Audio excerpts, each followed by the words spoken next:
Tokiyuki adalah seorang anak laki-laki yang ditakdirkan untuk mewarisi gelar shogun dan tanggung jawab yang menyertainya. Namun, karena satu-satunya hal yang dia kuasai adalah melarikan diri dari masalahnya, dia menjalani hidupnya sebagai pecundang yang tidak bertanggung jawab. Pada hari ini, Tokiyuki melakukan segala cara untuk menghindari kehadirannya agar dia tidak perlu berlatih. Dan meskipun dia cepat, jika orang-orang ini tertipu oleh Tokiyuki yang hanya berjongkok, mereka mungkin tidak cocok untuk menjaganya. Tokiyuki berusaha keras untuk menghindari mereka, tetapi akhirnya dia terpaksa berlatih juga. Namun saat para pengawal tidak melihat, dia menyelinap pergi dan memanjat ke atap untuk bersenang-senang. Para pengawal dengan panik mengejarnya agar dia tidak terluka. Tetapi semua keributan itu mulai mengganggu para pejabat karena mereka sedang dalam pesta perpisahan untuk Takauji.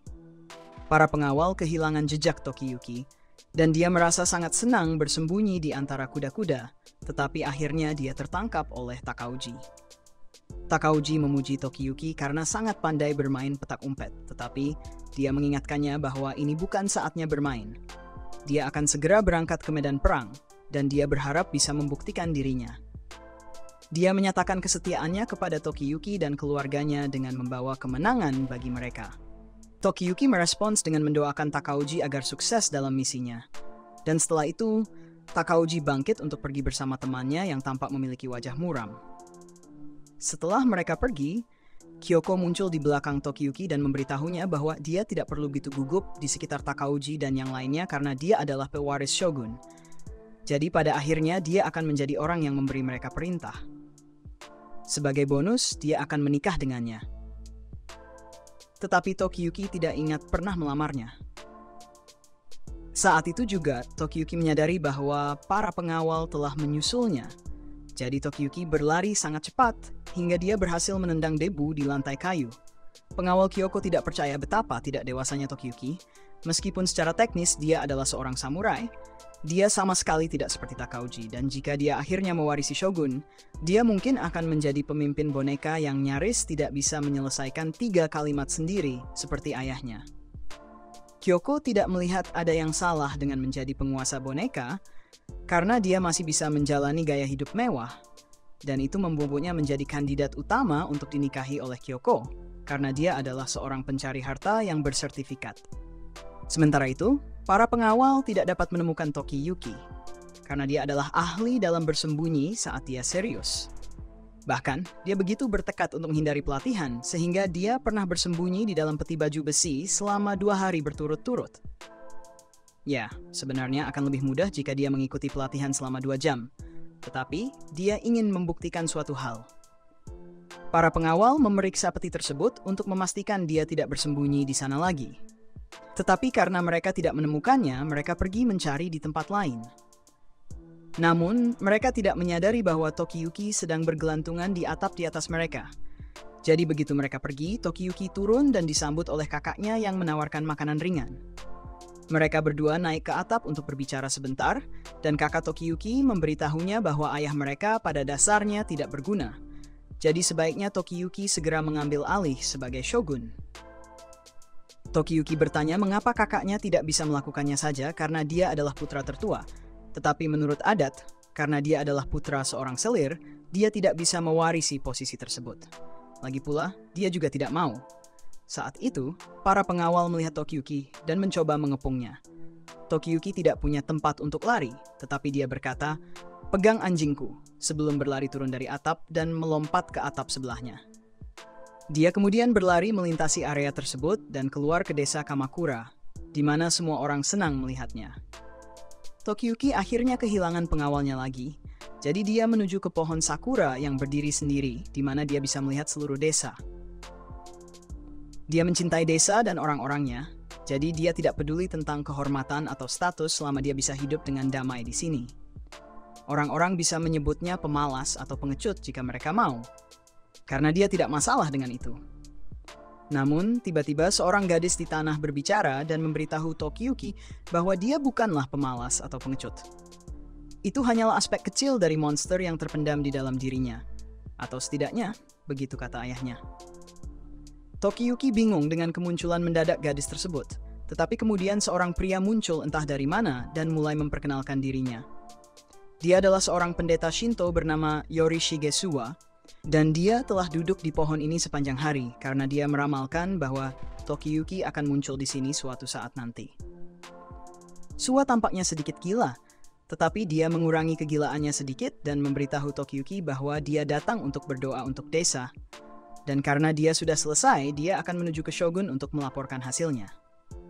Gadis yang bersamanya bernama Shizuku, dan dia ahli dalam seni rahasia. Jadi Suwa membawanya sebagai asisten tanpa bayaran. Tokiyuki masih curiga terhadap Suwa karena tidak ada yang tahu bahwa dia suka datang ke pohon ini.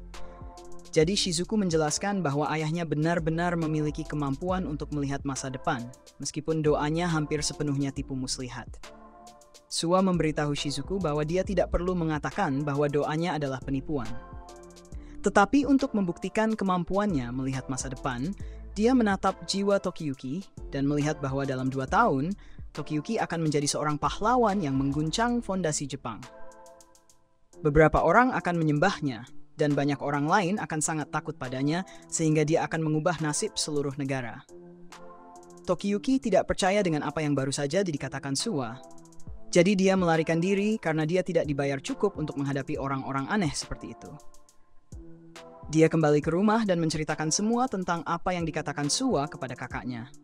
Tetapi kakaknya tidak merasa itu terlalu jauh dari kenyataan, karena Tokiyuki memiliki bakat superhuman dalam menghindar. Dia pribadi percaya bahwa Tokiyuki akan menjadi pahlawan jika terjadi sebuah tragedi. Dan sayangnya, sebuah tragedi sudah diambang pintu mereka. Karena saat Takauji memimpin tentaranya ke medan perang, dia tiba-tiba berbalik melawan mereka dan memotong rekan-rekannya dengan begitu cepat, sehingga fisika butuh beberapa detik untuk mengejar. Kabar pengkhianatan Takauji sampai ke Kamakura dan para pejabat tidak percaya dengan apa yang mereka dengar. Tak hanya Takauji yang secara diam-diam bersekongkol dengan Kaisar Godego, tetapi dia juga telah menghancurkan pasukan yang dikirim bersamanya dan sedang dalam perjalanan ke sini untuk menghancurkan mereka juga. Tak lama kemudian, semua orang yang Tokiyuki sayangi telah terbunuh, dan Takauji berdiri di tengah pembantaian dalam ekstasi murni. Karena ini membawanya lebih dekat kepada suara yang membimbingnya untuk menjadi penguasa di atas segalanya. Saat Tokiyuki menyaksikan mayat-mayat klannya terbakar, dia mendengar suara yang familiar memanggilnya. Suwa mengatakan bahwa dia ada di sini karena ayah Tokiyuki ingin memastikan Tokiyuki bisa bertahan hidup. Dia meramalkan tragedi ini, jadi dia mengambil langkah-langkah pencegahan dan sudah menyiapkan kuda-kuda yang menunggu di balik bukit agar mereka bisa melarikan diri. Namun Tokiyuki mengatakan bahwa dia tidak ingin diselamatkan karena semuanya sudah mati. Jadi, dia memutuskan untuk pergi. Dia hanya ingin mengakhiri hidupnya bersama ayah dan klannya. Suwa mengatakan bahwa dia tidak akan membiarkannya karena kehidupan Tokiyuki terlalu penting. Tetapi sejujurnya, Suwa tidak yakin apakah kelangsungan hidup Tokiyuki akan benar-benar mengubah apapun atau tidak. Kamakura terbaring dalam kehancuran, dan Tokiyuki masih sulit percaya bahwa semua ini disebabkan oleh Takauji. Mereka telah saling mengenal sejak Tokiyuki masih balita, tetapi sekarang Tokiyuki tahu bahwa senyuman di wajah Takauji pasti adalah kebohongan. Suwa menawarkan untuk membantu Tokiyuki membalas dendam, tetapi Tokiyuki tahu bahwa senyuman Suwa juga pasti palsu. Lagi pula, dia tidak percaya bahwa dia bisa membalas dendam terhadap seseorang seperti Takauji yang telah menghancurkan Kamakura dengan begitu cepat. Terlepas dari seberapa kejam tindakannya, sejarah pasti akan mengingatnya sebagai pahlawan. Jadi Tokiyuki hanya ingin mati dengan hormat seperti anggota keluarganya yang lain. Suwa berkata, "Baiklah, ayo coba." Lalu mendorong Tokiyuki dari tebing agar dia bisa mati seperti yang diinginkannya. Dan saat Tokiyuki jatuh menuju kehancuran yang akan datang, dia tiba-tiba menyadari bahwa kematian sebenarnya tidak terdengar begitu menyenangkan lagi. Jadi dia menggenggam sisi tebing dan menggunakannya untuk memperlambat turunnya dan mendarat dengan selamat. Melihatnya, tentara penyerbu segera mencoba membunuh Tokiyuki, tetapi keterampilan menghindarnya jauh terlalu hebat untuk bisa disentuh oleh mereka. Tokiyuki kembali ke atas tebing dan bergantung pada Suwa, yang kemudian memberitahunya bahwa kemampuannya untuk bertahan hidup dan melarikan diri adalah apa yang memberinya potensi untuk menjadi pahlawan, Jadi dia adalah kebalikan dari Takaugi yang menjadi pahlawan dengan membunuh. Tentu saja tidak mungkin menang hanya dengan lari dan bersembunyi. Itulah mengapa Suwa akan memberinya semua sekutu dan alat yang dia butuhkan untuk mencapai tujuannya. Selama Tokiyuki masih hidup, Takaugi suatu hari nanti akan mencarinya. Jadi sebelum saat itu tiba, Tokiyuki perlu menjadi cukup kuat untuk mengalahkannya. Saat Kamakura dihancurkan, saudara Tokiyuki, Kunitoki, dengan putus asa berusaha bersembunyi dari para penyerang. Namun tiba-tiba seorang pria muncul di tempat persembunyiannya, dan Kunitoki merasa lega ketika melihat bahwa pria tersebut adalah Muneshige, pamannya. Muneshige mengatakan bahwa dia datang untuk menyelamatkan Kunitoki, tetapi Kunitoki masih sangat khawatir tentang Tokiyuki. Muneshige meyakinkan bahwa Tokiyuki kemungkinan besar aman karena mereka telah mengatur agar Su membawanya ke tempat aman. Namun, sekarang mereka perlu mencari tempat yang aman sebelum mereka terdeteksi. Sayangnya, mereka terdeteksi lebih cepat dari yang diharapkan. Tetapi Muneshige memberitahu Kunitoki bahwa dia akan menangani situasi ini. Jadi Kunitoki sebaiknya tetap di sini sementara Muneshige pergi untuk berbicara dengan para samurai. Muneshige mengatakan bahwa dia mungkin bisa meyakinkan mereka bahwa Kunitoki bukan bagian dari keluarga Hojo karena dia tidak cukup penting untuk dikenali. Muneshige menegaskan bahwa dia telah dipercaya untuk melindungi Kunitoki. Dan, yang lebih penting, dia adalah anak dari saudara perempuannya yang tercinta. Jadi, dia akan melakukan segala daya untuk memastikan Kunitoki melarikan diri dengan selamat. Bahkan, jika dia harus mengorbankan nyawanya sendiri. Saat mendekati para samurai, Muneshige mengatakan kepada Kunitoki untuk melarikan diri jika situasinya memburuk. Namun, begitu dia mulai berbicara dengan para samurai, Kunitoki melihat Muneshige menunjuk langsung ke arahnya, dan tatapan jahat di wajahnya menunjukkan bahwa keadaan tidak menguntungkan bagi Kunitoki. Sementara itu, Tokiyuki sedang mengalami mimpi buruk di mana dia melihat wajah-wajah keluarganya yang tersiksa. Dan yang lebih buruk lagi, dia melihat pemandangan yang lebih menakutkan. Wajah Sui.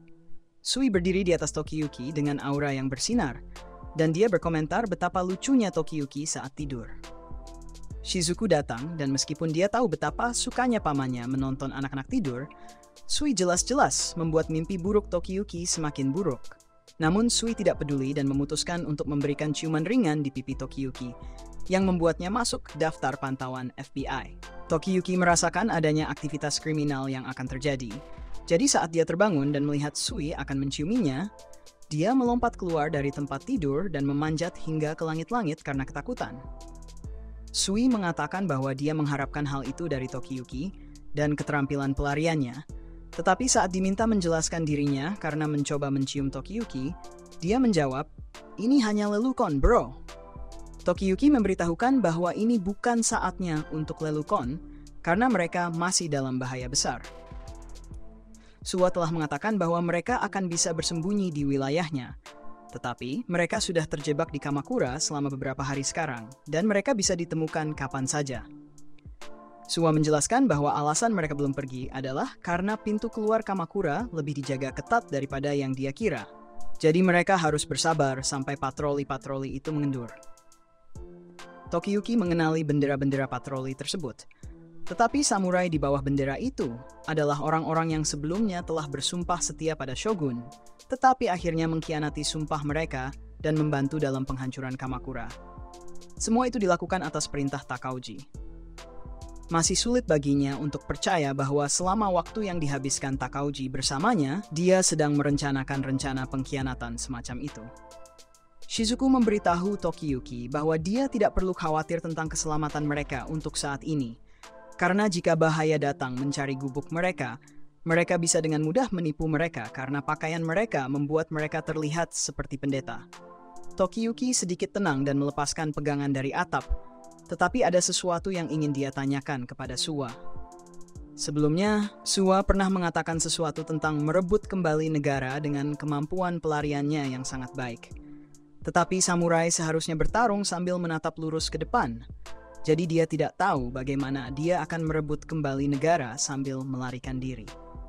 Tokiyuki ingin tahu apakah Suwa benar-benar percaya bahwa dia bisa mengalahkan Takauji dan membalas dendam untuk semua orang yang dia cintai. Suwa sangat positif tentang hal itu.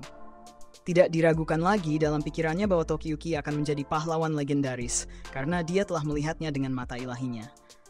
Jadi untuk saat ini dia meminta Tokiyuki untuk bersabar sampai ramalannya menjadi kenyataan. Namun, sampai saat itu, Suwa menyarankan mereka bermain dadu untuk mengisi waktu.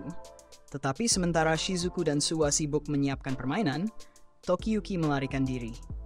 Dia tidak merasa bisa mempercayai mereka jika mereka begitu santai sampai bisa bermain papan permainan, jadi dia memutuskan untuk mengambil tindakan sendiri dan mencari apa yang tersisa dari rumahnya. Saat dia tiba di sisa-sisa istana Shogun yang terbakar, Tokiyuki mulai mencari-cari untuk melihat apakah dia bisa menemukan seseorang yang masih hidup. Tetapi saat itulah, dia mendengar suara dua pria yang mengeluhkan bahwa semua barang bagus di sini sudah dijarah. Dia menyadari bahwa akan buruk jika dia terlihat di sini. Jadi dia mulai mencari tempat yang baik untuk bersembunyi. Tetapi kemudian dia mendengar salah satu pria membicarakan tentang eksekusi yang terjadi pagi ini yang melibatkan Kunitoki. Dan tidak bisa menahan diri untuk berteriak bahwa mereka sedang berbohong. Dia menolak untuk percaya bahwa saudaranya telah meninggal. Tetapi segera dia menyadari bahwa dia telah membuat kesalahan. Karena jika orang-orang ini mengetahui bahwa dia adalah putra dari shogun sebelumnya, mereka akan menyerahkannya. Para pria mulai bertanya kepada Tokiyuki siapa dia, dan dia tidak tahu harus mengatakan apa dalam situasi ini. Untungnya, Suwa dan Shizuku muncul tepat pada waktunya untuk menutupi dirinya dengan mengatakan bahwa dia hanyalah seorang murid di kuil mereka. Mereka mengatakan bahwa shogun telah menunjukkan rasa hormat kepada mereka, dan anak ini kebetulan sangat dekat dengan Kunitoki. Itulah sebabnya dia menganggapnya sebagai saudara. Tokiyuki mengikuti cerita itu dan bertanya kepada para pria jika mereka bisa memberitahunya apa yang terjadi pada Kunitoki. Mereka mengatakan bahwa setelah kehancuran Kamakura, Kunitoki dipercayakan kepada pamannya, Muneshige, untuk membawanya ke tempat aman. Tetapi tanpa berpikir panjang, pria itu menjual keponakannya sendiri pada kesempatan pertama yang dia dapat. Semua demi mendapatkan posisi kekuasaan untuk dirinya sendiri, dan dia tampak sangat bangga dengan itu. Setelah Kunitoki ditangkap, karena dia adalah anggota klan Hojo, dia dijatuhi hukuman mati dengan penggalan dan dieksekusi pagi ini. Mendengar berita ini, Tokiyuki merasa mual dan terus-menerus menggumamkan kata pengkhianatan kepada dirinya sendiri. Dia tidak bisa memahami mengapa keluarga Ashikaga yang telah melayani mereka selama beberapa generasi bisa mengkhianati mereka. Mengapa pengikut samurai mereka yang telah setia selama bertahun-tahun tiba-tiba berpaling dari mereka, dan sekarang bahkan pamannya sendiri juga telah mengkhianati mereka.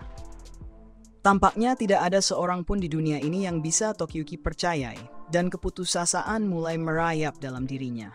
Namun dia teralihkan oleh cahaya menyilaukan dari aura Su. Su memberitahu Tokiyuki bahwa dia dapat melihat sebagian masa depan Muneshige, meskipun resolusinya sangat rendah. Dalam visinya, Muneshige dikelilingi oleh banyak tentara musuh, tetapi dia terlindungi dengan baik. Tokiyuki bertanya di mana pamannya sekarang, jadi karena dia sangat penasaran, Su setuju untuk menunjukkannya. Ternyata Muneshige tidak berhasil mendapatkan posisi kekuasaan yang dia harapkan karena dia pada dasarnya menjadi seorang pengemis. Muneshige mengeluh bahwa dia tidak mendapatkan banyak imbalan karena mengkhianati Kunitoki, tetapi mungkin itu karena Kunitoki adalah anak yang tidak sah. Jadi Muneshige menganggap bahwa dia akan diperlakukan seperti anak kecil. Dia tidak yakin apakah dia akan dapat menyingkirkan nasibnya jika dia berhasil menangkap anak sah shogun. Jadi dia sudah mulai merencanakan untuk menangkap Tokiyuki dan menjualnya kepada pasukan Nita. Setidaknya sekarang Tokiyuki tahu seperti apa musuh pertamanya, dan bahwa langkah pertama dalam rencana Suwa adalah menang dengan melarikan diri. Suwa mengatakan dia akan menjelaskan langkah berikutnya setelah mereka kembali ke tempat persembunyian. Tetapi Tokiyuki tidak merasa terlalu yakin dengan situasi ini, terutama mengingat fakta bahwa dia telah mengabaikan pelatihan seni bela diri. Namun, Suwa meyakinkannya bahwa tidak perlu khawatir, karena dia memiliki beberapa sekutu yang akan datang dan dapat membantu Tokiyuki. Namun, sekutu-sekutu ini sibuk bermain versi monopoli Suwa, jadi Tokiyuki tidak meragukan seberapa berguna mereka. Setelah semua orang selesai dengan permainan, dua sekutu tersebut akhirnya memperkenalkan diri kepada Tokiyuki dan mengatakan nama mereka adalah Kojiro dan Ayako. Mereka adalah anak-anak dari keluarga Nezu dan Machizuki masing-masing. Dan kedua keluarga tersebut melayani keluarga Suwa, yang secara tidak langsung berarti mereka juga melayani keluarga Hojo yang Tokiyuki miliki. Meskipun keduanya sebaya dengan Tokiyuki, mereka unggul dalam seni bela diri. Jadi Suwa mendorong Tokiyuki untuk bergantung pada mereka untuk membantunya membalas dendam. Beberapa saat kemudian, Shizuku bertanya kepada Kojiro dan Ayako tentang pendapat mereka tentang Tokiyuki, dan Ayako mengatakan bahwa dia merasa Tokiyuki sangat imut. Namun Kojiro berpikir bahwa Tokiyuki cukup lemah, jadi dia merasa aneh bahwa Suwa meminta mereka untuk membantu Tokiyuki. Tapi karena Tokiyuki tidak bisa bertarung sendiri, mereka harus melindunginya. Saat malam tiba, Suwa memberitahu Tokiyuki bahwa saatnya menghadapi iblis yang mengejar mereka, lalu memberinya sebuah katana untuk digunakan dalam pertempuran. Pada saat yang sama, Shizuku menyadari bahwa Muneshige menghalangi jalannya, jadi semua orang bersiap dan menunggu kedatangan Muneshige. Ketika Muneshige tiba, dia mulai berpura-pura khawatir tentang Tokiyuki, dan Tokiyuki ikut berpura-pura untuk menariknya dalam serangan diam-diam. Muneshige bertanya apakah Tokiyuki sendirian dan mengatakan bahwa mereka seharusnya melarikan diri bersama demi keselamatan Tokiyuki. Namun, ketika Muneshige berada dalam jangkauan, Tokiyuki memberi sinyal kepada Kojiro dan Ayako untuk menyerang. Sayangnya, Muneshige memiliki cukup waktu untuk menarik pedangnya dan memblokir serangan mereka. Dan kini dia menyadari bahwa Tokiyuki merencanakan penyergapan ini untuk membalas dendam pada saudaranya. Ayako awalnya berhasil bertahan, tetapi kemudian dia terdesak dan terlempar jauh. Meskipun kekuatan gabungan Ayako dan Kojiro cukup besar, mereka tetap sangat kalah dalam pertarungan ini, karena mereka masih anak-anak, sedangkan mereka menghadapi seorang pria dewasa. Muneshige memutuskan untuk menjauh dari Kojiro dan Ayako agar dia bisa menyingkirkan Tokiyuki. Muneshige terpaksa melindungi Tokiyuki, tetapi Ayako masih bisa mengejar Tokiyuki lagi. Sambil melakukannya, Muneshige membanggakan dirinya atas kemampuannya untuk beradaptasi dengan situasi apapun yang dihadapinya. Dia dengan senang hati menghabisi jika itu untuk kelangsungan hidupnya, seperti yang dia lakukan dengan Kunitoki. Dia mendorongnya ke tanah dan memukulinya hingga babak belur, sehingga dia bisa menyerahkannya untuk kebebasannya. Tetapi sekarang, dia mengejar Tokiyuki, sehingga dia bisa mendapatkan sedikit dukungan dari tentara Nida. Muneshige telah memojokkan Tokiyuki di tepi tebing, tetapi sebelum Kojiro dan Ayako bisa bergegas menolongnya, Suwa memanggil mereka dan mengatakan sudah saatnya mereka mundur. Mereka tidak mengerti mengapa Suwa menyuruh mereka mundur, tetapi dia hanya mengatakan mereka harus duduk dan melihat Tokiyuki bekerja dengan sihirnya. Karena jika ada orang di sini yang bisa membanggakan kemampuan beradaptasi, itu adalah dia. Saat Muneshige mengayunkan pedangnya ke arah Tokiyuki, Tokiyuki mulai menganalisis gerakannya dan memprediksi serangannya sebelum terjadi. Jadi apapun yang dilakukan Muneshige, dia selalu satu langkah di belakang Tokiyuki. Dan sepertinya Tokiyuki juga menikmatinya. Cara dia menghindar bukanlah sesuatu yang bisa dipelajari melalui pelatihan, melainkan seperti hadiah dari surga. Suwa percaya bahwa Tokiyuki bukan pengecut, dia hanya benar-benar menikmati dikejar. Dalam situasi seperti ini, satu kesalahan bisa berarti kematian seketika. Tetapi jiwa Tokiyuki justru menemukan kebahagiaan dalam krisis seperti ini. Saat Kamakura dalam keadaan damai, Tokiyuki sering menghindari tanggung jawabnya. Tetapi di medan perang, dia menjadi monster yang tak tertandingi, berkembang dengan menghindar dari kematian. Suwa bertanya kepada yang lain apakah mereka tertarik untuk melayani seorang majikan seperti Tokiyuki sekarang, dan pendapat Kojiro berubah menjadi lebih positif. Meskipun begitu, Ayako masih hanya ingin menjadi temannya. Mereka bersiap untuk bergabung kembali dalam pertempuran, tetapi saat mereka pergi, Suwa menyarankan agar mereka tidak membuang-buang tenaga untuk melindungi Tokiyuki. Mereka harus percaya bahwa Tokiyuki akan bisa menghindari segala bahaya, tetapi serangan Tokiyuki masih sangat lemah, jadi mereka harus menutupi kekurangan itu. Muneshige mulai kehilangan kendali karena dia tidak bisa mengenai Tokiyuki, dan hal ini membuatnya terbuka untuk serangan dari yang lain. Dia akhirnya dilucuti senjatanya, tetapi dia menggunakan beberapa tanah sebagai gangguan untuk melarikan diri dari mereka. Karena mereka tidak perlu melindungi Tokiyuki, mereka memusatkan upaya mereka semata-mata untuk menciptakan peluang bagi Tokiyuki untuk menyerang. Jadi saat Muneshige menyerang Tokiyuki, Ayako muncul dari belakang dan menendangnya ke tanah. Muneshige kemudian mengalihkan targetnya dan mencoba menggunakan pedangnya untuk menghabisi Ayako. Tetapi sebelum Ayako terkena tebasan, Kojiro melucuti senjata Muneshige dengan melempar pedangnya dan menjatuhkannya ke tanah. Sekarang, dengan Muneshige yang telah dilucuti senjatanya dan kebingungan, Tokiyuki melompat ke udara untuk memberikan pukulan terakhir. Kehidupan Muneshige saja tidak akan cukup untuk membalas dendam atas kematian Kunitoki dan semua orang lainnya yang terbunuh di Kamakura, tetapi ini adalah awal yang baik dalam pencariannya untuk balas dendam. Setelah itu, kelompok mereka berjalan melewati hutan untuk keluar dari Kamakura. Di perjalanan, Suwa bertanya pada Tokiyuki bagaimana rasanya setelah memenangkan pertempuran pertamanya. Tokiyuki sendiri tidak tahu bagaimana perasaannya, karena dia hanya fokus untuk melarikan diri. Dan tanpa sadar, dia sudah berhasil mengambil kepala Muneshige. Dia tahu bahwa dia tidak bisa melakukannya sendirian, jadi dia menghadap yang lain, dan dengan tulus berterima kasih atas bantuan mereka. Suwa lalu mengambil kesempatan itu untuk mengingatkan Tokiyuki bahwa ada dua hal yang dia butuhkan untuk memenangkan perang dengan cara melarikan diri. Pertama, dia harus menjadi pemimpin yang berharga bagi timnya, sehingga dia menjadi prioritas utama bagi musuh. Kedua, dia harus memiliki sekutu yang bisa bertindak sebagai senjatanya. Untuk memenuhi dua syarat ini, Tokiyuki harus menjaga harga dirinya sebagai yatim piatu Hojo dan menjadi seseorang yang menarik perhatian orang lain. Jika dia bisa melakukan dua hal itu, Suwa benar-benar yakin bahwa Tokiyuki akan bisa mengalahkan iblis apapun yang menghadangnya. Tokiyuki berkata bahwa dia mengerti dan berjalan menuju tepi tebing, di mana dia bersumpah bahwa suatu hari nanti dia akan kembali ke Kamakura untuk merebutnya kembali dari Takagi. Dia kemudian melempar pedangnya ke dalam hutan, dan Suwa berhasil mengalahkan iblis yang mendekatinya. Tokiyuki berkata bahwa dia mampu mengalahkan iblis yang menghadangnya. Dia kemudian melempar pedangnya ke dalam hutan, dan Suwa merasa itu adalah tindakan yang sangat mengharukan sebagai tanda komitmen. Namun, dia mengingat kembali penglihatan yang memperingatkan bahwa sesuatu yang buruk akan terjadi jika Tokiyuki melempar pedangnya dari atas tebing itu.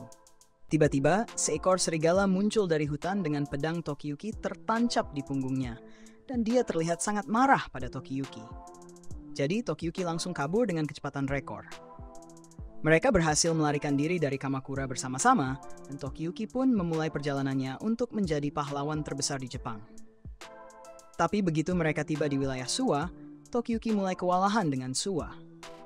Tak lama setelah sampai, Tokiyuki merasa sangat terbebani dengan banyaknya gadis yang Suwa tugaskan untuk mengurusnya.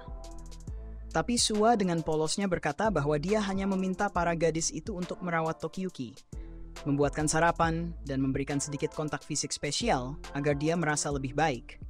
Namun semua itu terlalu berlebihan bagi Tokiyuki, jadi dia mencoba melarikan diri. Tapi usahanya untuk kabur malah membuatnya jatuh ke dalam lubang yang entah dari mana asalnya. Ternyata, Suwa sudah meramalkan masa depan, di mana Tokiyuki akan mencoba kabur dari para gadis di jalan itu. Jadi dia menggali lubang di sana untuk menjebaknya. Tokiyuki masih belum percaya bahwa Suwa benar-benar bisa melihat masa depan. Tapi Suwa bilang bahwa karena tempat ini penuh dengan energi suci, penglihatannya menjadi lebih kuat. Artinya, sekeras apapun Tokiyuki mencoba lari atau bersembunyi, Suwa akan selalu tahu di mana dia berada. Lagi pula, ini adalah wilayah kekuasaannya yang diperluas, Kuil Agung Suwa. Dan sekarang, setelah dia menjelaskan semuanya, saatnya bagi Tokiyuki untuk memulai pelatihan. Tokiyuki masih benci latihan, jadi dia mencoba membuat alasan bahwa dia masih menyesuaikan diri dengan kehidupannya yang baru di sini. Tapi Suwa tidak peduli, jadi Tokiyuki mencoba kabur lagi. Sayangnya, di dalam wilayah Suwa, semua upaya pelarian menjadi sia-sia karena ramalan Suwa. Suwa dengan bangga menyombongkan diri pada Tokiyuki yang kembali terjebak dalam perangkapnya, tapi Tokiyuki hanya ingin dikeluarkan dari sana. Shizuku kemudian datang membawa tangga. Dia meminta maaf atas perilaku ayahnya, karena dia tahu betul betapa menyebalkannya Suwa. Namun dia meyakinkan Tokiyuki bahwa Suwa sebenarnya tidak berbahaya, setidaknya sebagian besar waktu. Saat Tokiyuki memanjat keluar dari lubang itu, dia berpikir bahwa satu-satunya yang bisa menyelamatkannya adalah ayahnya, tapi ternyata tidak. Dia merenung bahwa seharusnya dia merasa bersyukur kepada Suwa karena telah menyelamatkan nyawanya. Tapi dia sulit percaya bahwa Suwa benar-benar tahu apa yang dia lakukan. Kuil Suwa juga relatif kecil dibandingkan dengan yang lain. Jadi, Tokiyuki meragukan bahwa Suwa benar-benar memiliki kemampuan untuk membantunya merebut kembali Kamakura dan mengalahkan Takauji ketika waktunya tiba. Karena itu, dia merasa tidak ada gunanya berlatih. Beberapa hari kemudian, Suwa masih belum berhasil membuat Tokiyuki berlatih dengan serius, dan semua orang mulai lelah menggali lubang untuk menangkapnya. Sehingga mereka mulai mengeluh bahwa Tokiyuki bertingkah seperti anak manja. Suwa meluruskan mereka dan mengatakan bahwa sebenarnya Tokiyuki adalah orang yang tulus, tapi dia dibesarkan untuk menjadi penguasa boneka. Jadi, tidak pernah punya alasan nyata untuk berusaha memperbaiki dirinya. Sebagian dari perilaku Tokiyuki yang sekarang juga adalah kesalahan Suwa, karena baru sekarang dia menyadari bahwa dia belum melakukan apapun untuk menunjukkan kepada Tokiyuki bahwa dia memiliki kekuatan untuk membantunya merebut kembali Kamakura. Pada hari ini, Tokiyuki kabur ke hutan karena berpikir tidak ada yang akan mengharapkan dia pergi saat hari hujan. Tapi ternyata dia salah, karena Suwa muncul tepat di belakangnya beberapa saat kemudian. Tokiyuki sudah tahu apa yang akan diminta Suwa, jadi dia mengatakan bahwa dia tidak melihat alasan mengapa dia harus ada di sini. Dia tidak ingin repot-repot belajar strategi perang jika pada akhirnya dia hanya akan berlari di medan perang, bahkan jika pasukan Suwa sedang dibantai. Suwa berjanji kepada Tokiyuki bahwa tidak ada cara bagi dia untuk kalah karena dia adalah dewa sejati. Dan untuk membuktikannya, dia bilang akan menghentikan hujan. Tokiyuki masih tidak percaya apapun yang dikatakan Suwa. Tapi saat Suwa membunyikan belnya di tengah hujan, terlihat jelas bahwa dia tidak berbohong karena semua tetesan hujan berhenti di udara dan berkumpul di sekitar Suwa sebelum menghilang sepenuhnya. Setelah itu, Suwa memanggil prajuritnya dengan semangat Spartan, menunjukkan kepada Tokiyuki bahwa dia memiliki pasukan sebanyak 10.000 prajurit yang siap berkumpul kapan saja. Jika Tokiyuki bisa mendapatkan kualitas seorang pahlawan, itu akan berarti ada aliansi antara seorang pahlawan dan dewa, dan pasti banyak lagi prajurit yang akan bergabung dalam perjuangan mereka pada saat itu. Setelah mendemonstrasikan kekuatannya, Suwa bertanya kepada Tokiyuki apa rencananya sekarang. Tokiyuki dengan enggan mengatakan bahwa dia bersedia kembali ke mejanya dan mulai belajar. Dia memutuskan untuk mempercayai Suwa karena sekarang dia percaya bahwa dia bisa menjadi pahlawan dengan bantuannya. Namun, begitu Tokiyuki mengucapkan kata-kata itu, Suwa malah memberitahu semua orang bahwa mereka bebas untuk pulang sekarang. Tokiyuki tidak percaya dengan apa yang dia lihat dan bertanya pada Suwa, kemana perginya semangat Spartan itu. Tapi Suwa hanya berkata bahwa orang-orangnya tidak bisa selalu penuh energi sepanjang waktu. Suwa kemudian mengubah topik dan memberitahu Tokiyuki bahwa sudah waktunya untuk belajar, suka atau tidak. Tapi saat dia mencoba mengarahkan Tokiyuki ke tempat belajar, Suwa malah terjebak dalam salah satu perangkapnya sendiri. Beberapa saat kemudian, Tokiyuki mulai terbiasa dengan kehidupan di wilayah Suwa. Jadi Suwa memberitahunya bahwa sekarang saatnya dia untuk mendapatkan beberapa pengikut setia. Seorang pengikut setia adalah bawahan yang membentuk hubungan tuan hamba dengan penguasanya dan siap mempertaruhkan nyawanya untuk bertarung demi dia. Seorang penguasa tidak ada artinya tanpa pengikut setianya. Tapi karena Tokiyuki dengan tragis kehilangan semua anggota keluarganya dan para pengikutnya, dia harus memulai semuanya dari nol.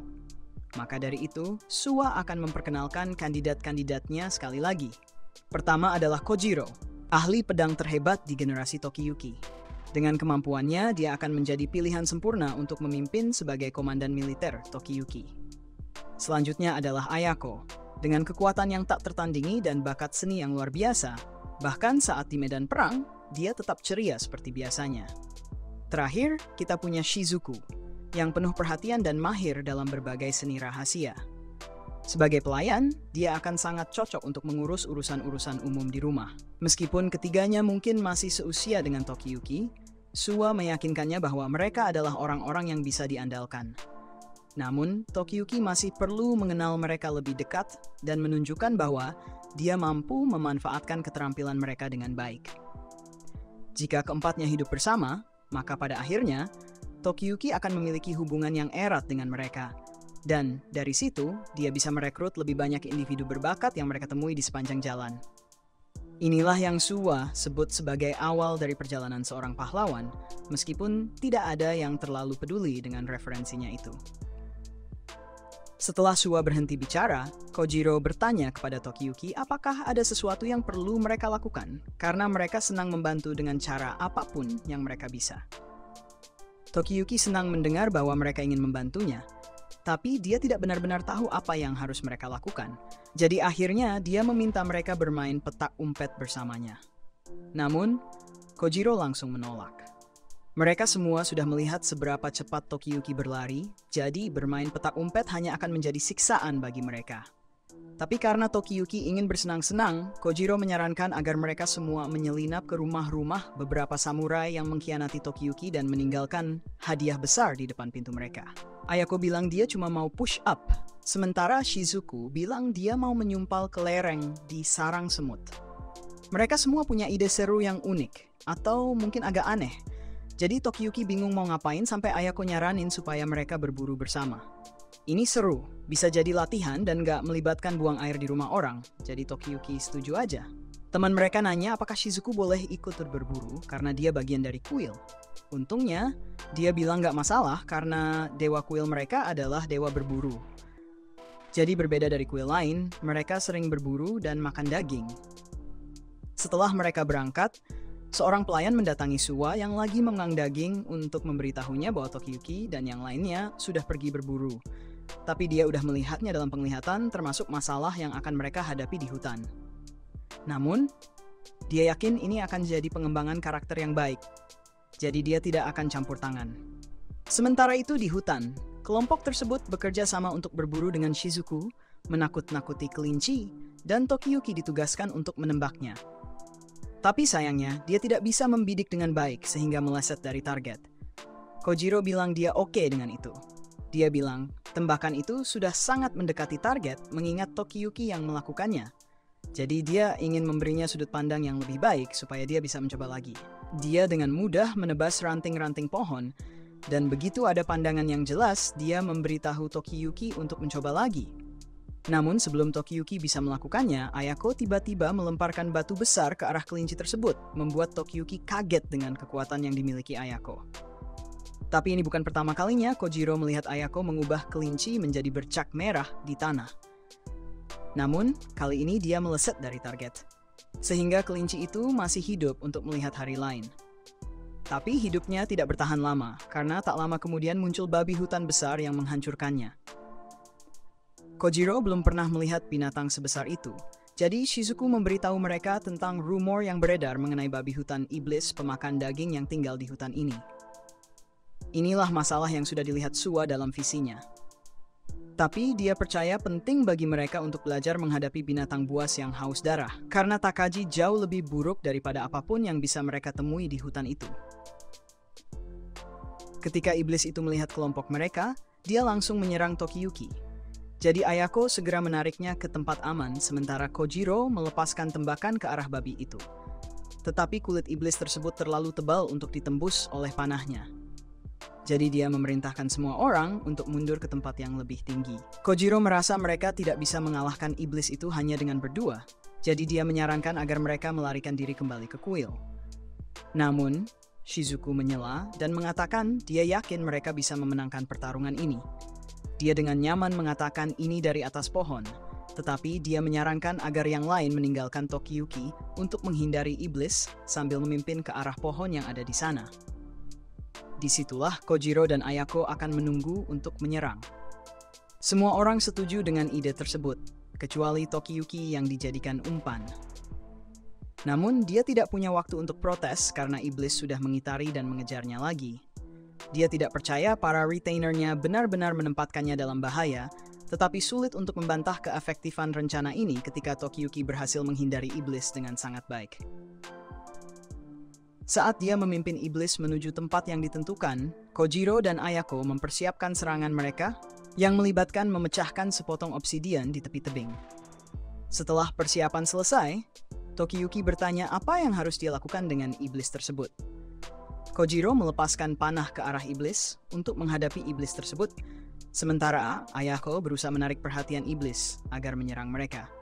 Saat iblis itu langsung menuju mereka, Mereka melompat keluar dari jalurnya dan mengundangnya untuk menabrak pohon dan terjatuh dari sisi tebing, langsung ke ujung obsidian yang tajam. Dengan itu, iblis itu kalah dan sebenarnya jauh lebih mudah daripada yang diperkirakan Tokiyuki. Setelah melihat bahwa panah tidak efektif, mereka semua memanfaatkan kekuatan masing-masing untuk mengalahkan iblis. Tetapi meskipun iblis itu menyerang mereka terlebih dahulu, Shizuku masih merasa kasihan karena kemungkinan itu adalah makhluk dari zaman kuno. Jika ada teman-temannya di sekitarnya, mungkin ia tidak akan jatuh ke dalam kejahatan. Setelah perburuan yang sukses, tim menuju ke pemandian air panas untuk bersantai, dan Kojiro menyarankan agar mereka mengadakan pertemuan strategi di sini mulai sekarang. Ngomong-ngomong, mereka perlu memutuskan nama untuk tim mereka. Jadi mereka mulai menciptakan sejumlah nama buruk seperti Petualang Gigi Manis yang langsung ditolak oleh Tokiyuki. Meskipun mereka punya selera penamaan yang buruk, Tokiyuki senang memiliki orang-orang seperti mereka di sekelilingnya, karena mereka memperlakukannya seperti teman untuk menyemangatinya, namun mereka juga menghormatinya sebagai tuan mereka. Akhirnya, Ayako menemukan nama yang tidak jelek, jadi mulai sekarang mereka akan dikenal sebagai pejuang elusif. Setelah mandi, mereka semua kembali ke tempat perburuan untuk memasak daging babi hutan untuk makan malam. Tetapi saat mereka sampai di sana, Suwa sudah sepenuhnya memakannya entah bagaimana. Kojiro berteriak pada Suwa karena memakan seluruh hasil tangkapan, tetapi Suwa mencoba membenarkannya dengan mengatakan bahwa makhluk itu telah jatuh ke dalam kejahatan. Jadi dia hanya membersihkannya dengan perut ilahinya, meskipun mereka tidak tertipu oleh alasan itu. Sementara itu, tampaknya ada orang lain yang juga bisa melihat visi masa depan dan mengetahui bahwa Suwa sedang merencanakan sesuatu. Jadi dia tidak akan membiarkannya lolos begitu saja. Sementara itu, tampaknya ada orang lain yang bisa melihat visi masa depan dan dia tahu bahwa Suwa sedang merencanakan sesuatu. Jadi dia tidak akan membiarkannya begitu saja. Sementara itu, Takauji sedang bertemu dengan Kaisar Godaigo. Dan Kaisar sangat senang dengan cara Takauji menghancurkan Kamakura secara menyeluruh. Jadi dia menawarkan posisi apapun yang diinginkan Takauji di Istana Kekaisaran. Takauji mengatakan bahwa dia berterima kasih atas tawarannya, tetapi dia adalah seorang pejuang sejati. Jadi kekuasaan politik bukanlah minatnya. Namun para pengikutnya di belakangnya akan sangat senang untuk mengambil posisi di Istana Kekaisaran. Dan dari wajah mereka sudah terlihat bahwa mereka pasti tidak akan menyalahgunakan kekuasaan mereka. Semua orang di Istana Kaisar sangat mengagumi Takauji karena dia adalah satu-satunya alasan Kaisar bisa berkuasa sekarang. Jadi dari sudut pandang mereka, dia adalah pahlawan yang dikirim oleh Tuhan. Sementara Moronao, pengikut paling terpercaya Takauji, membantunya berganti pakaian. Dia memiliki sesuatu di pikirannya yang mengganggunya. Dia telah melayani Takauji sejak mereka masih anak-anak, jadi ketika Takauji memutuskan untuk berpihak pada Kaisar, Moronao mengikutinya tanpa berpikir panjang. Namun hal ini membuatnya khawatir. Dan akhir-akhir ini, senyuman Takauji semakin lama semakin tidak manusiawi. Takauji tersenyum dan memberitahu Moronao untuk berhenti mengatakan hal-hal bodoh, karena dia memerlukan bantuan Moronao untuk mendukung Kaisar. Namun, jelas ada yang tidak beres dengan Takauji, dan Moronao mengetahuinya. Tetapi dia tidak bisa berbuat apa-apa untuk menghentikannya. Saat sedang dalam perjalanan berburu, salah satu pengikut Takauji menembak seekor babi hutan. Dan saat Takauji memeriksanya, pengikut tersebut mengucapkan terima kasih atas rekomendasi Takauji yang membuatnya diangkat sebagai gubernur.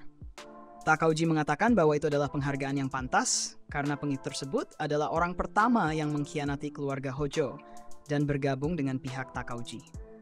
Namun, di wilayah pengikut tersebut terdapat Shainano, dan Takauji tahu bahwa Suwa adalah salah satu pendukung terbesar keluarga Hojo. Jadi pasti dia menyembunyikan beberapa korban selamat di wilayahnya. Dan Takauji ingin Sadamun menemukan dan membunuh mereka. Sadamun mengatakan bahwa dia siap untuk tugas tersebut karena matanya adalah yang terbaik di negeri ini. Jadi dia pasti akan menemukan para korban selamat Hojo. Sementara itu, Tokiyuki akhirnya berlatih menggunakan pedang. Tetapi dia masih sangat buruk, dan yang lainnya hampir tidak percaya bahwa dia tidak bisa memotong seikat jerami. Suwa menjelaskan bahwa otot-otot Tokiyuki sudah terbiasa melarikan diri, sehingga bahkan saat dia sedang menyerang, dia masih secara instingtif menarik diri. Konjuro memberitahu Tokiyuki bahwa dia perlu lebih berusaha dan berlatih dengan rajin. Tetapi Suwa mengatakan itu adalah ide yang buruk, karena jika Tokiyuki berlatih terlalu banyak, otot pelariannya akan berubah menjadi otot serangan. Dan akhirnya dia akan menjadi pendekar pedang yang mediocre dengan keterampilan penghindaran yang juga mediocre. Mereka pindah dari latihan pedang dan mencoba memeriksa keterampilan memanah Tokiyuki, dan ternyata dia memiliki sasaran yang sangat baik.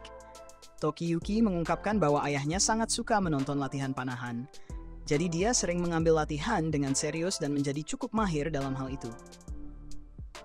Karena Tokiyuki menunjukkan potensi dalam keterampilan panahnya, Suwa memutuskan bahwa mereka akan memusatkan semua usaha mereka untuk memaksimalkan keterampilan memanahnya. Lagi pula, semangat para tentara akan menurun jika komandan mereka hanya melarikan diri, jadi Tokiyuki perlu belajar cara menyerang sambil melarikan diri. Tapi tidak akan mudah menemukan instruktur yang bisa mengajarinya metode yang tidak lazim tersebut. Saat itu, seseorang datang untuk memberitahu Suwa bahwa Sadamune datang untuk membayar kunjungan mendadak.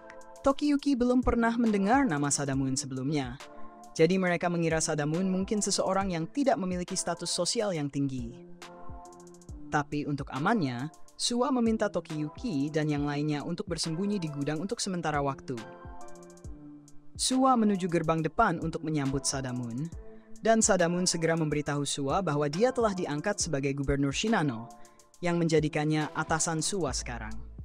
Salah satu anggota keluarga Suwa sulit mempercayai hal ini karena tidak lama yang lalu, Sadamune bekerja untuk mereka. Namun keadaan berubah, dan saat shogunate jatuh, Sadamune membuat keputusan bijaksana untuk berpihak pada Kaisar Go-Daigo. Dan sementara itu, keluarga Suwa mendukung keluarga Hojo, jadi sekarang setelah Go-Daigo berkuasa, mereka tidak memiliki hak untuk mengeluh tentang konsekuensi yang mereka hadapi. Tapi itu masalah untuk hari lain. Untuk saat ini, Sadamune datang untuk memberitahu Suwa bahwa jika dia memiliki anggota keluarga Hojo yang bersembunyi di wilayahnya, sebaiknya dia menyerahkannya kepadanya. Suwa membantah menyembunyikan siapapun, bahkan dia membantah pernah melihat anggota keluarga Hojo. Sadamune tidak percaya padanya, jadi dia menggunakan penglihatannya yang superhuman untuk menemukan setiap orang yang terlihat mencurigakan di area tersebut.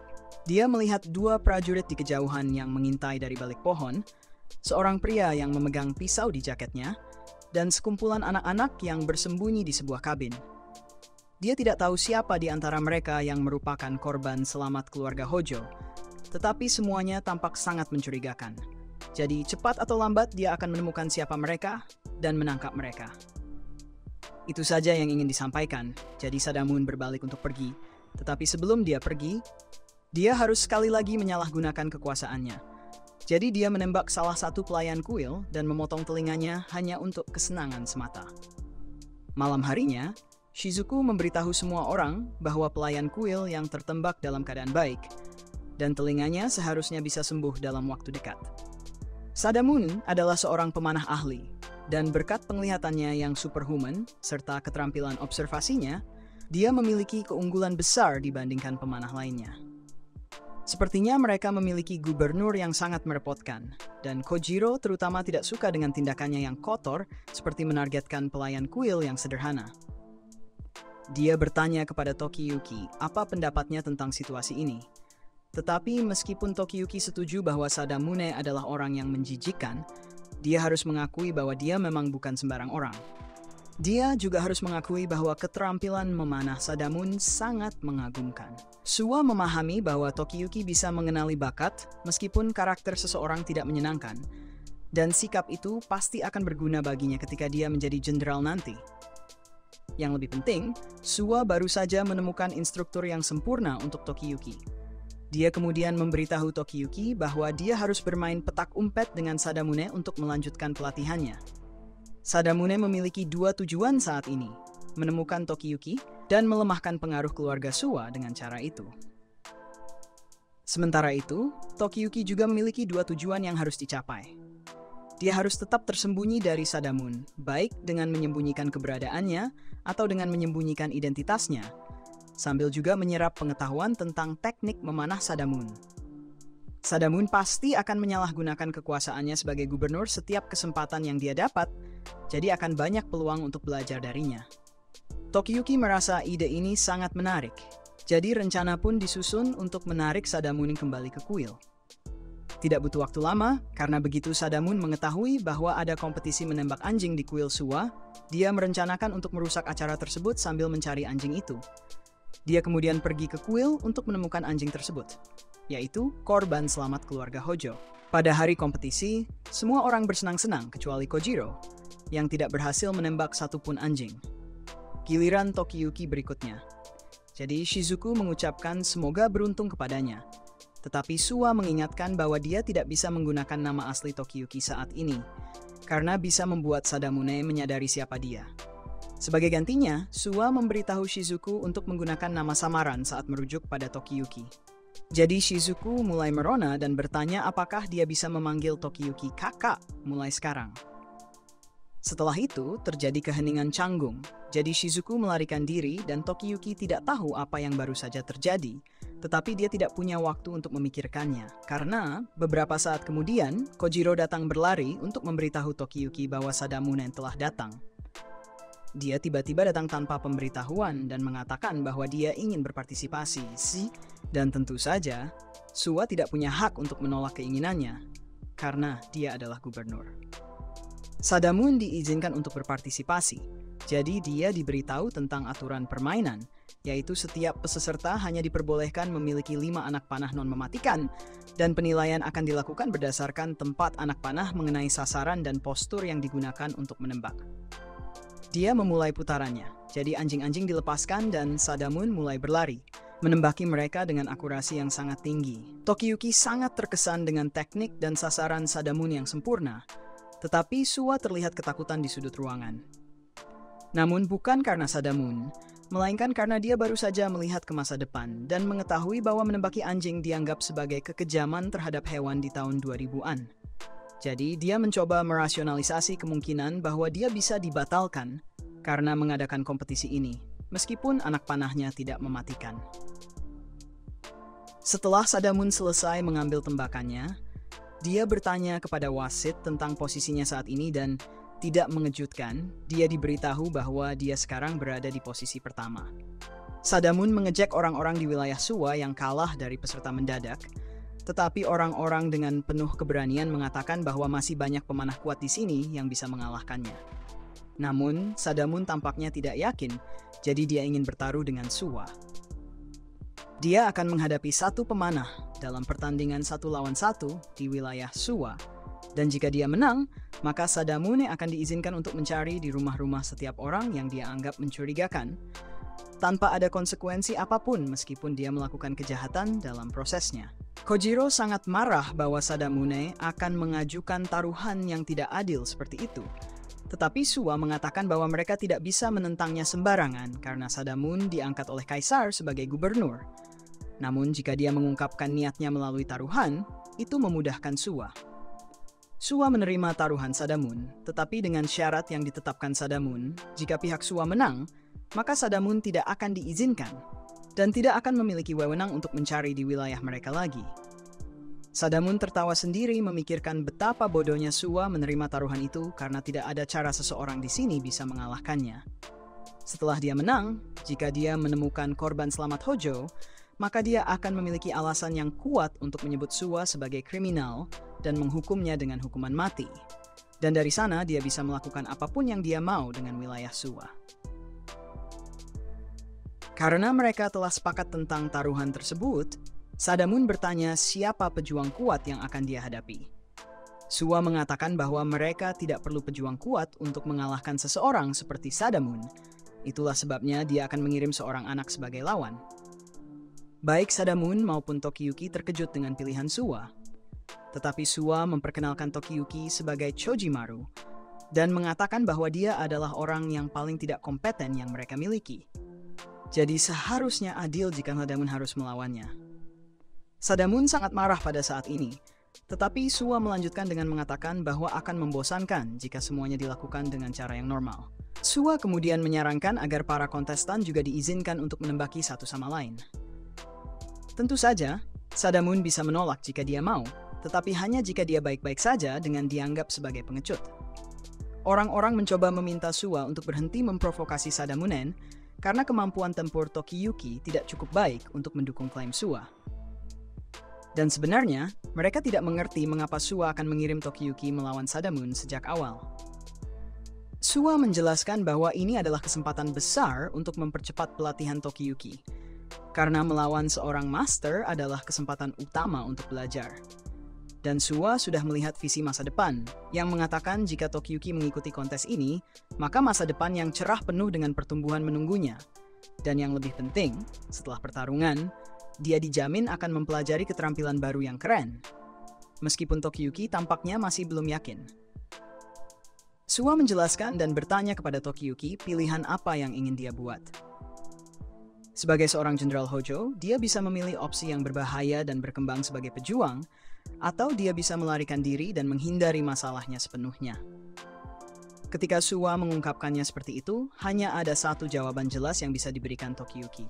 Tokiyuki sudah memutuskan bahwa dia akan membunuh Takagi di masa depan, dan jika dia ingin mencapainya, dia tidak bisa menghindari tantangan seperti ini. Tokiyuki menaiki kudanya untuk menunggu peluit mulai, dan saat kompetisi dimulai, Sadamun memiliki opsi untuk hanya mengejar anjing-anjing demi kemenangan yang aman. Namun, dia merasa terhina karena ditantang oleh seorang anak, jadi dia memutuskan untuk menembaki Tokiyuki. Namun, saat dia mengangkat busurnya untuk mengarahkan, Tokiyuki sudah melepaskan tembakan ke arahnya. Meskipun Sadamun berhasil menghindarinya, dia sangat marah sekarang. Ini adalah bagian dari rencana yang telah didiskusikan Tokiyuki dengan Sua sebelumnya, dan tembakan pertama tidak harus mengenai Sadamun. Yang penting adalah membuatnya cukup marah untuk memfokuskan seluruh perhatian pada Tokiyuki, tidak peduli apapun. Begitu perhatian Sadamun teralihkan, dia akan memfokuskan semua usahanya untuk menyerang Tokiyuki dengan anak panahnya. Jadi Tokiyuki hanya perlu menghindar. Sadamun tidak menembak dengan cepat, jadi Tokiyuki memiliki waktu untuk meraih beberapa poin. Dan untuk membantu ini, Sua memberitahu Tokiyuki tentang anjing merah yang dilatih untuk menjadi target mudah. Tokiyuki melewatkan tembakan pertamanya, tetapi dia berhasil mengenai anjing pada percobaan keduanya dan mendapatkan 1 poin. Dari sini, Tokiyuki hanya perlu memastikan bahwa Sadamune tidak mendapatkan poin sama sekali. Akhirnya, Sadamune tinggal memiliki 1 anak panah terakhir, dan saat inilah dia kemungkinan akan mulai menargetkan anjing-anjing lagi untuk memastikan dia tidak kalah. Sementara dia sedang membidik, saat itulah Tokiyuki harus menyerang. Namun, meskipun itu adalah rencananya, Sadamun mengejutkan harapan Sua dengan terus menargetkan Tokiyuki dari sudut butanya. Dan saat dia melihat celah dalam pertahanan Tokiyuki, dia melepaskan anak panah terakhirnya dan mengenai kepala Tokiyuki, mendapatkan 5 poin. Sekarang, dia memimpin dengan margin yang lebar, jadi dia yakin akan menang selama dia bisa menghentikan Tokiyuki dari mendapatkan tembakan yang baik mulai sekarang. Tokiyuki meluangkan waktu untuk memeriksa luka di kepalanya, dan dia menyadari bahwa jika ini adalah anak panah yang sebenarnya dia sudah mati, dan peluang kompetisi sudah sangat berat melawannya pada titik ini. Tapi daripada membuatnya takut untuk menyerah, pikiran tentang nyawanya yang menggantung di ambang batas justru membuatnya semakin bersemangat. Tokiyuki mencoba mengincar seekor anjing untuk mendapatkan lebih banyak poin, tapi Sadamune terus menggunakan kudanya untuk menggoyahkan Tokiyuki dan mencegahnya menembak. Orang mulai percaya bahwa Tokiyuki tidak akan bisa menang, tapi cahaya Sua mulai bersinar saat dia berteriak bahwa Tokiyuki harus menggabungkan kemampuan menghindar dan menembaknya jika dia ingin mengalahkan Sadamun. Itu adalah pernyataan sederhana tapi sangat berarti bagi Tokiyuki. Karena sekarang semuanya begitu jelas baginya. Ketika dia menghindar, dia bisa memantau segala sesuatu di sekelilingnya. Jadi dia tahu bahwa jika dia mengincar anjing sekarang, Sadamun pasti akan menyerangnya dari titik buta. Dan tidak mungkin bagi Tokiyuki untuk mengenai target kecil yang bergerak sambil menghindari Sadamun pada saat yang sama. Tapi, masih ada satu target yang cukup besar untuk dia tembak dalam sekejap. Tokiyuki mengambil anak panah dan mulai mengincar anjing untuk memancing Sadamune mendekatinya. Dan begitu Sadamune berada dalam jangkauan, dia berbalik untuk mengincar Sadamun. Namun posisinya membuat Tokiyuki kesulitan untuk menyusun tembakan. Sadamun percaya tidak ada cara bagi Tokiyuki untuk memutar tubuhnya cukup untuk mendapatkan tembakan yang baik, dan dia tidak akan bisa melakukannya. Tokiyuki harus mencoba mendapatkan tembakan yang baik saat dia berada di atas kudanya, Tapi ada solusi sederhana untuk Tokiyuki. Dia langsung turun dari kuda dan melepaskan anak panah ke arah leher Sadamun, menjatuhkannya dari kudanya, dan membuat Tokiyuki mendapatkan 2 poin. Suwa menunjukkan bahwa tembakan ke belakang seperti itu hanya mungkin karena keseimbangan dan ketangkasan Tokiyuki yang tajam. Orang-orang sangat terkesan dengan Tokiyuki. Dan diputuskan secara resmi bahwa gerakan spesial Tokiyuki adalah tembakan ke belakang. Dan Suwa merasa lucu karena dia melihat ke masa depan di mana tembakan ke belakang memiliki arti yang sangat berbeda. Sekarang Tokiyuki hanya memiliki 1 anak panah tersisa untuk ditembakkan dan Sadamunen telah jatuh dari kudanya, jadi dia adalah target yang mudah saat ini. Namun karena skor masih 3-5, Sadamunen masih bisa menang jika dia mencegah Tokiyuki mengenai titik vital dengan anak panahnya. Dia menutup kepala dan tenggorokannya sebagai persiapan untuk tembakan berikutnya dari Tokiyuki. Tapi saat Tokiyuki mendekat, dia tidak melepaskan anak panahnya. Sebaliknya, dia melompat melewati Sadamune untuk melakukan tembakan ke belakang yang khas. Secara teknis, ini disebut tembakan Parthian dan dipopulerkan oleh bangsa Parthian yang menggunakan teknik ini untuk mengalahkan Roma di atas kuda. Namun, kita akan menyebut versi Tokiyuki sebagai tembakan ke belakang. Tembakan terakhir itu membuat Tokiyuki mendapatkan 3 poin, sehingga dia kini memiliki total 6 poin dan mengalahkan Sadamun meskipun segala rintangan. Setelah Tokiyuki menang, Suwa mengingatkan Sadamune tentang taruhan yang telah dia sepakati. Yang berarti mulai sekarang, Sadamune tidak bisa lagi campur tangan dalam urusan kuil Suwa. Sadamune menolak menerima kekalahannya dan mengatakan bahwa permainan itu hanyalah hiburan belaka. Dan Suwa berpihak pada keluarga Hojo selama serangan. Jadi Sadamun bisa merebut tanahnya jika mau. Namun, dia tetap menghormati taruhan tersebut dan meninggalkan kuil Suwa. Dia masih tidak mengerti mengapa Suwa akan mengeluarkan anak yang acak untuk bertaruh dalam taruhan yang begitu penting. Tidak mungkin Suwa bisa menjamin bahwa anak itu akan menang. Dan sekarang dia berpikir, anak itu memiliki rasa kebangsawanan. Jadi Sadamune mulai berpikir bahwa anak itu mungkin merupakan bagian dari keluarga Hojo. Namun, dia segera membuang ide itu karena tidak mungkin Suwa akan cukup gila untuk mempertaruhkan keselamatan anak itu seperti itu.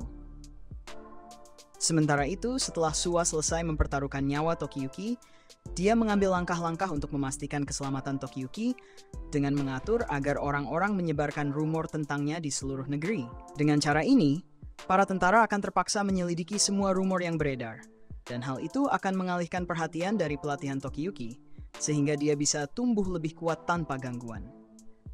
Sementara itu, di sebuah gubuk kecil di hutan, seorang pria berada di tempat tidur kematiannya, sementara putranya menjaga di sampingnya. Pria itu memberitahu putranya tentang bagaimana dia memiliki keterampilan khusus, tetapi semakin dia mengasah kemampuannya, semakin curiga orang-orang terhadapnya. Hingga akhirnya tuannya menuduhnya mencuri dan mengusirnya. Kini di saat-saat terakhirnya, dia ingin putranya meneruskan prinsip dan ajarannya. Dan sebelum dia meninggal, dia hanya memiliki 1 hal lagi yang ingin dia ajarkan kepada putranya.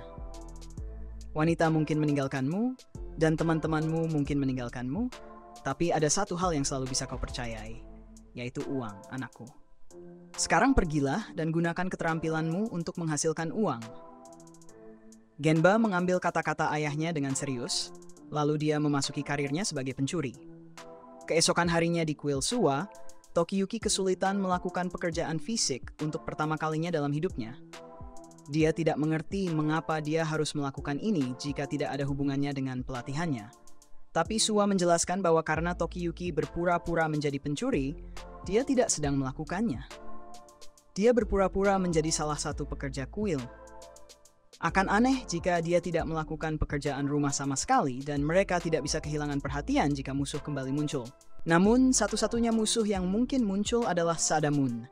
Dan Kojiro meragukan bahwa Sadamun akan muncul lagi setelah penghinaan yang dia alami kemarin. Namun, saat mereka melihat ke arah gerbang, Sadamun sudah berdiri di sana dengan senyuman menyeramkan di wajahnya. Setelah kejadian kemarin, Sadamun memutuskan untuk bersikap cengeng. Jadi dia pergi ke kaisar dan mendapatkan perintah kekaisaran, dan dia sangat senang membacanya kepada semua orang. Surat itu menyatakan bahwa kekaisaran telah menganggap Suwa dan orang-orangnya sebagai pengkhianat karena berpihak pada keluarga Hojo. Jadi sebagai hukuman, Mereka akan dipaksa untuk menyerahkan sebagian tanah mereka kepada Sadamune. Sadamune tertawa saat memberitahu Suwa bahwa dia hanya memiliki 10 hari untuk memindahkan semua orang yang tinggal di tanah itu.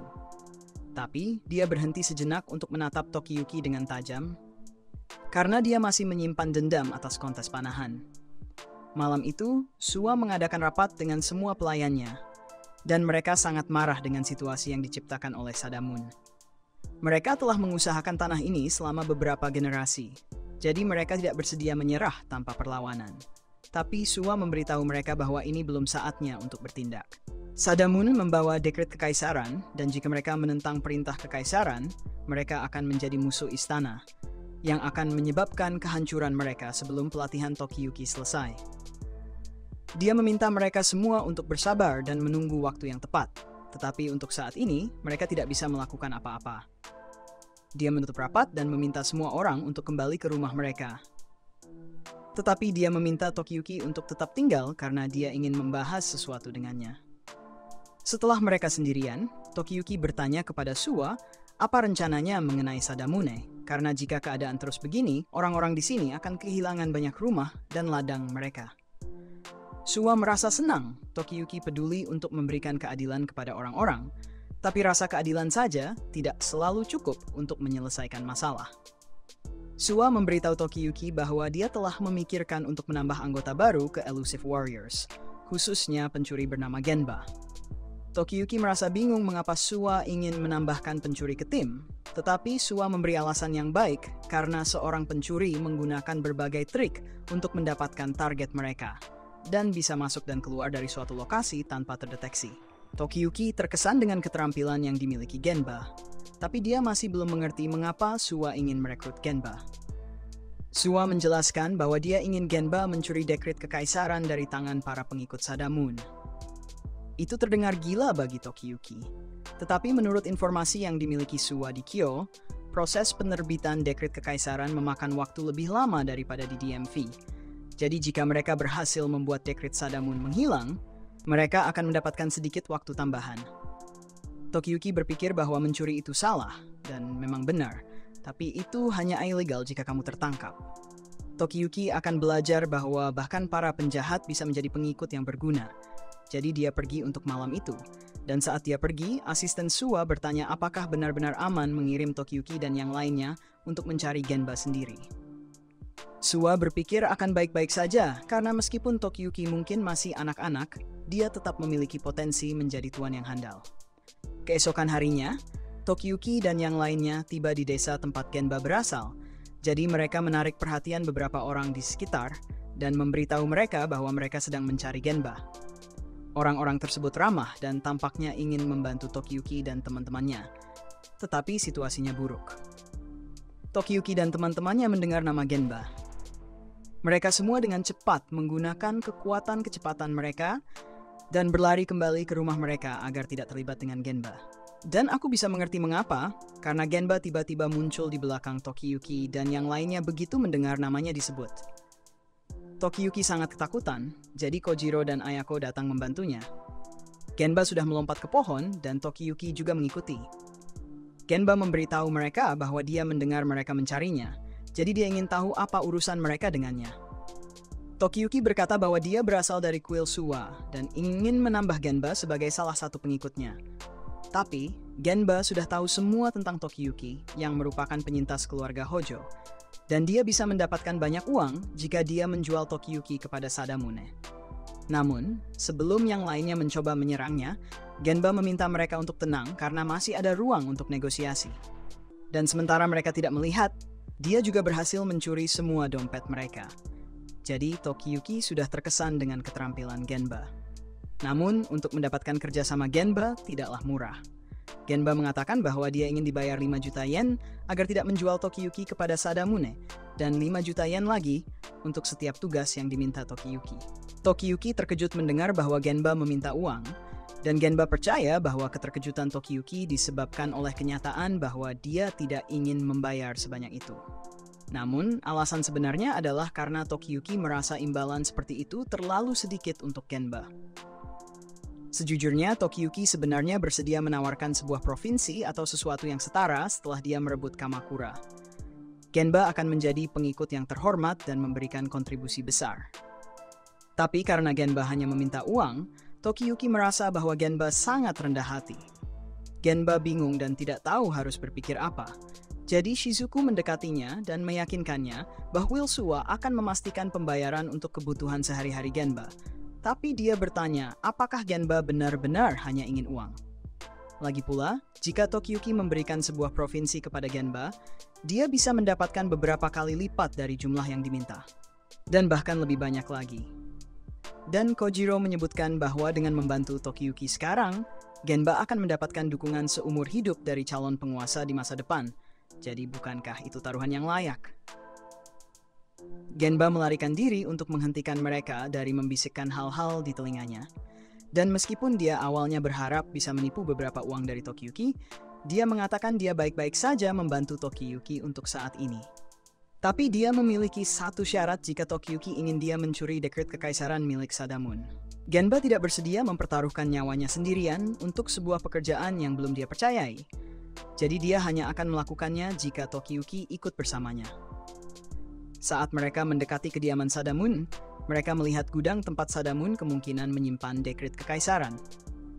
Genba terkejut bahwa Tokiyuki bersedia ikut, tetapi Tokiyuki merasa adil jika dia bergabung dengan Genba, karena ini adalah permintaannya sejak awal. Itu semua baik-baik saja, tetapi Genba mengingatkan Tokiyuki bahwa jika dia tidak berhati-hati, dia bisa berakhir seperti pencuri-pencuri lain yang tertangkap saat mencoba mencuri dari Sadamun. Sebuah gudang dikunci dengan 3 gembok, dan Genba bisa dengan mudah membuka semua itu. Tetapi masalah sebenarnya di sini adalah keamanan yang ditempatkan di depan. Untungnya, Genba tahu persis cara melewatinya. Dia berlari ke lapangan dan menggunakan sebuah cabang untuk melompat masuk ke dalam kompleks. Dan setelah dia berada di dalam, dia melemparkan tali kepada Tokiyuki agar dia bisa masuk juga. Tokiyuki tampaknya sedikit terlalu bersemangat untuk melakukan kejahatan. Genba bertanya-tanya mengapa dia begitu bersedia melakukan ini. Jadi Tokiyuki menjelaskan bahwa dia melakukannya sebagai bagian dari pekerjaannya, dan dia tidak melakukannya untuk membayar hutangnya kepada keluarga Suma atas dukungan yang telah mereka berikan kepadanya. Jadi ini adalah hal yang terhormat untuk dilakukan baginya. Namun, Genba menganggap alasan itu bodoh, karena hal-hal seperti kehormatan dan kebaikan tidak akan membawa Anda jauh dalam hidup. Karena orang selalu bisa mengkhianati Anda. Tapi jika Anda menggunakan uang dan ketakutan, Anda bisa membuat seseorang melakukan apapun yang Anda inginkan. Misalnya, ada seorang wanita yang menolak membayar Genba setelah dia meminta untuk menyelidiki suaminya yang selingkuh. Sebagai balas dendam, Genba menyelinap ke rumahnya dan melakukan hal-hal yang tak terkatakan pada berasnya. Meski begitu, Genba memberitahu Tokiyuki untuk menunggu di sini, sementara dia menyelesaikan urusannya. Jadi Tokiyuki mengikuti perintahnya. Namun, dia segera mendengar suara Sadamune di dekatnya. Jadi dia mulai panik karena mungkin saja Genba menjebaknya untuk ditangkap. Namun, Sadamune mendekati para penjaga dan memberitahu mereka untuk memperbaiki sebuah kawat di pagar yang terletak di sisi lain kompleks dari gudang. Para penjaga bertanya mengapa, karena tugas mereka adalah menjaga gudang, tetapi Sadamune adalah atasan mereka, jadi mereka terpaksa mematuhi. Seperti yang mungkin sudah Anda tebak, itu sebenarnya Genba yang memakai penyamaran, dan dia menjelaskan bahwa topengnya memiliki sifat khusus yang memungkinkannya menyamar sebagai hampir siapa saja. Saat dia dan Tokiyuki mencari dekret kekaisaran, Genba menyebutkan bahwa dia tahu Tokiyuki tidak mempercayainya setelah semua. Tidak ada yang akan mempercayai bawahan yang bisa mencuri apa saja, bahkan identitas Tokiyuki. Jadi, mengapa Tokiyuki, yang sudah dikhianati oleh jutaan tentara, akan mempercayai seseorang seperti dia? Sementara itu, Tokiyuki dan Genba telah ditemukan oleh salah satu bawahan Sadamune yang memiliki radar pendengaran bawaan. Setelah menyadari bahwa ada penyusup di dalam kompleks, dia bersiap-siap untuk berburu pencuri.